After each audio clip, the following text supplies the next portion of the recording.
If you want to open packs or own a team like this, then go and get your coins from UT Coins for You down in the description, an instant automated coin delivery service, and use code CAPGUN for 5% off at checkout. You're right, guys, it's Capgun Tom here, and welcome to episode number 44 of the Road to Real. Now let's dive into our trade pile. As you can see, we managed to sell the international man of the match, Robin, for 1.378 million. We bought him for 1.19 million. That equals profit of 119,000 coins after tax, which is awesome. So that's going to go towards buying new players and stuff. Currently in Division 1, we've got, I think, 5 games left, maybe 6 games left. We've got 9 points on the board, which is really good going. Means we've won 3 of our 4 games. Hopefully we can continue that good run on today.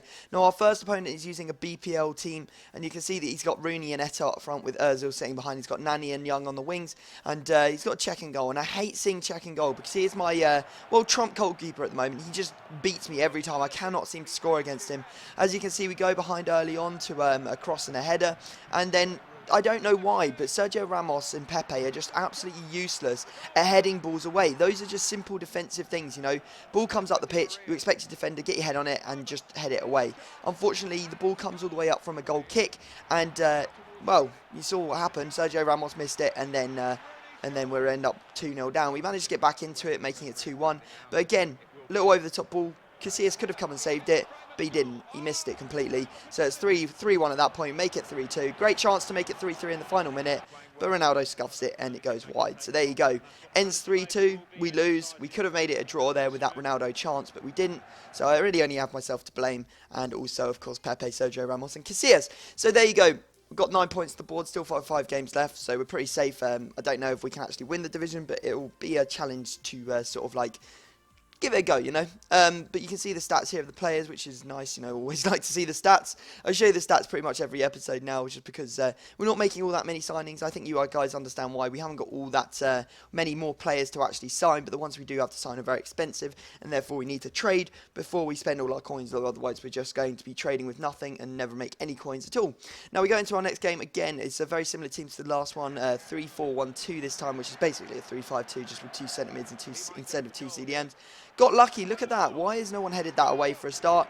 Bit of a messy cross as well to actually get that one into the back of the better box. And you can see when it doesn't rain on FIFA, it only ever pours. When things aren't going right for you, they are seriously not going right, because we put a tackle in, ball comes into Aguero, he ends up flicking it over one of my players' heads, bounces off, comes back to one of his players, he puts it in. I was just like, what on earth? It's 3-0 at this point. We managed to get a penalty as Di Maria gets taken out in the box. Ronaldo converts it, but in the final minute he managed to score a 4th to make it 4-1. I just didn't know what to do really. I think I'd just come back. This was my first couple of games from coming back from holiday in Germany, so everything was a little bit new, a little bit fresh, and I was definitely out of sync with the game. Can't win the title now, but obviously now our primary goal is to just make sure that we stay in the division. So we've done some trading. Trading always goes well, you know. We never really fail on the trading front. We first up picked a Thiago Silva for about 300k, listing for 335. Mike on there that we picked up for 200, listing for 225, 235 as well. Koscielny picked up for 106, listing for 115 for about 5k profit after tax. Nasri, man of the match one, we are going to be listing him up for about 300k after buying for 268, so about 15k profit on that card. We've got Alexis Sanchez here. We picked him up for 178, listing up for 198 to make about 10k profit on him as well. The big player of this trading session was this team of the year, Dani Alves, that we picked up for about 965,000 coins. Going to be listing for 1,120,000 for about 100k profit after tax, I believe. Maybe a little bit more if we manage to sell it on for that price. Benatia, 190k, listing up for 209. We've also got other players as well. You know, we absolutely bought loads of players in this trading session. We spent pretty much all our money except about 840k, and you can see that we have listed up, I think, Juan Fran there for 115 after buying for 105.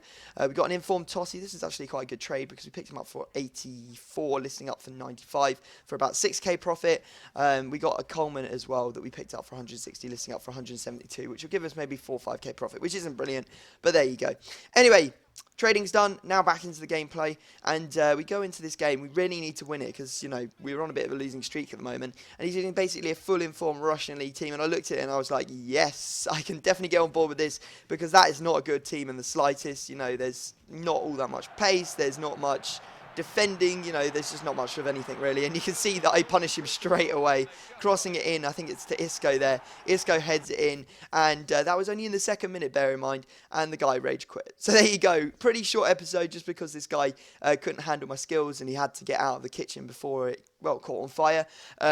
We end up with 12 points there with 3 games remaining, so we just need to get 2 draws or a win out of those 3 games to stay in the division. I hope you've enjoyed this episode, guys. Make sure you smash the like button if you have. Subscribe to me if you're new to my channel. But other than that, I'm going to have to leave it there, and I will see you all next time.